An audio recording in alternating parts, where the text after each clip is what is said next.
Chapter 52. The Flame of Life.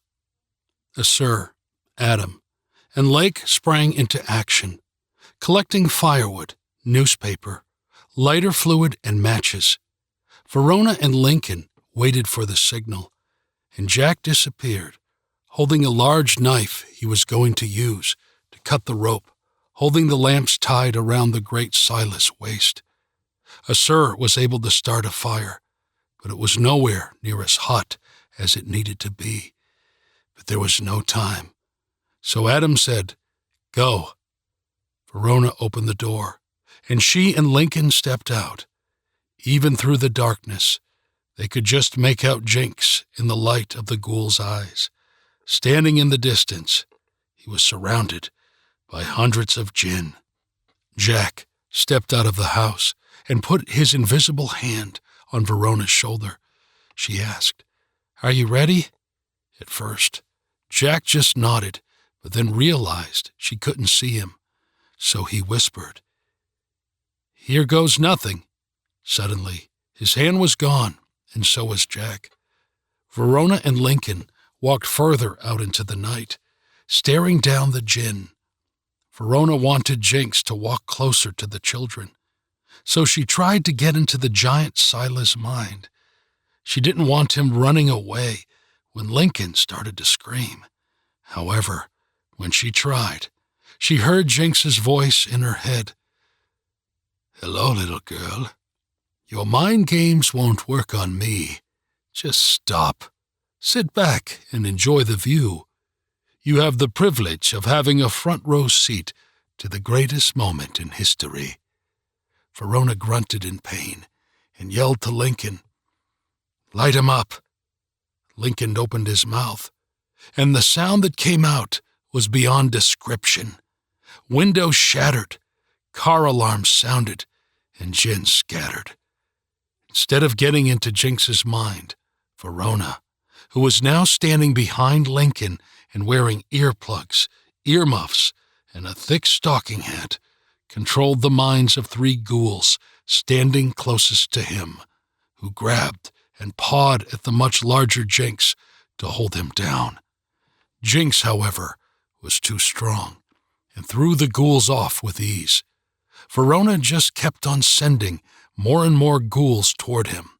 He was so preoccupied fighting off his fellow Jinn soldiers that he didn't notice his belt, made of rope, being cut, and Jack stealing the 3 oil lamps.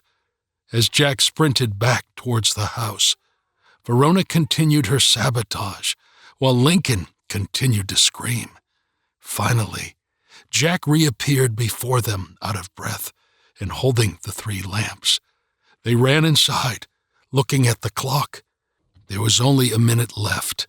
Jack handed Sir the lamps, but Sir said, "The fire is not strong enough. This won't work." Just then, Jinx burst through the door, sending the heavy wood door flying across the living room. He had transformed into a full wolf and stood about 9 feet tall on his hind legs. Jinx was no longer laughing, but without any more snide quibs, he leapt towards Sir with his 6-inch razor-sharp claws. He would have ripped Sir in half with one swipe if Adam had not caught the beast in midair, stopping Jinx with his super strength. Verona yelled, "Hold him!" Lake looked around. The 7-year-old was thinking as fast as she could. They had all stuck together. Jack stole the lamps, Verona sabotaged, Lincoln screamed, and Adam was holding the Jinny. That meant she had to touch the burning man. Quickly, Lake grabbed hold of Sir, but nothing was happening. As she did, the 2 moon necklaces she was wearing around her neck fell out of the top of her shirt and clanked as they jostled around. Lake looked around at her brother, struggling to hold the mighty werewolf. Then Lake remembered what her grandmother, the Moon Woman, told her. "I want you to have my necklace. It will bring you great strength when you need it most. We are a perfect fit." Lake thought for a second. Then she heard the grandfather clock start to chime at midnight. Dong, dong, began the clock. Lake let go of Assur, took off the 2 necklaces, and looked at them. Dong, dong. They were exact opposites. As Lake put the 2 necklaces on top of each other and started fidgeting with them, she started chanting the prayer the Moon Woman taught them. I ask for strength by the power of the sun, the majesty of the earth, and the magic of the moon. I ask for strength by the power.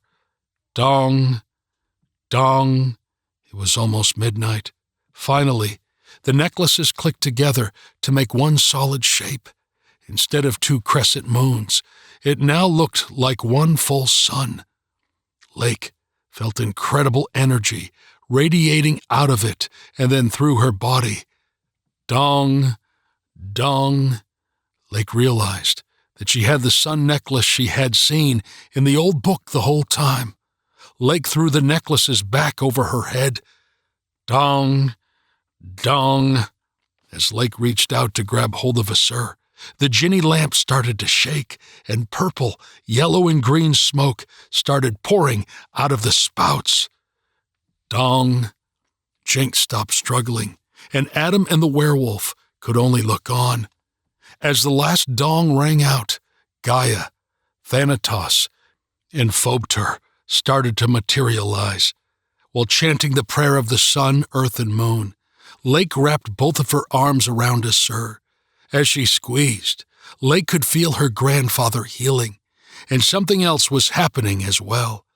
The necklace was amplifying her power and, in turn, completely rejuvenating Assur. Lake felt the old man grow stronger, and then Assur burst into flames. Lake was thrown off as he ignited and began to levitate in the middle of the small room. He was floating and fully engulfed in magical flames. When this happened, the Merits screamed and distorted in pain.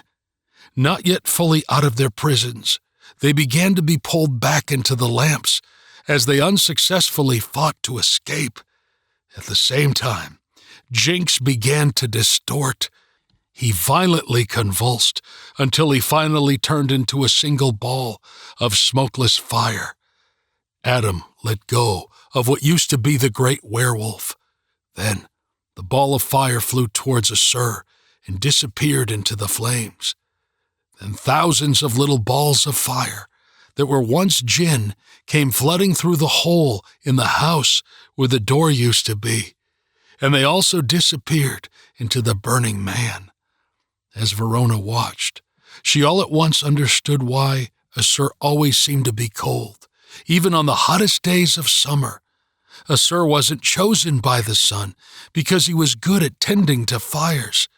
The Merit were once again imprisoned, and the Jinn were all being forced back to the underworld because Assur was not just the keeper of the flame, he was himself the flame of life. That was his gift.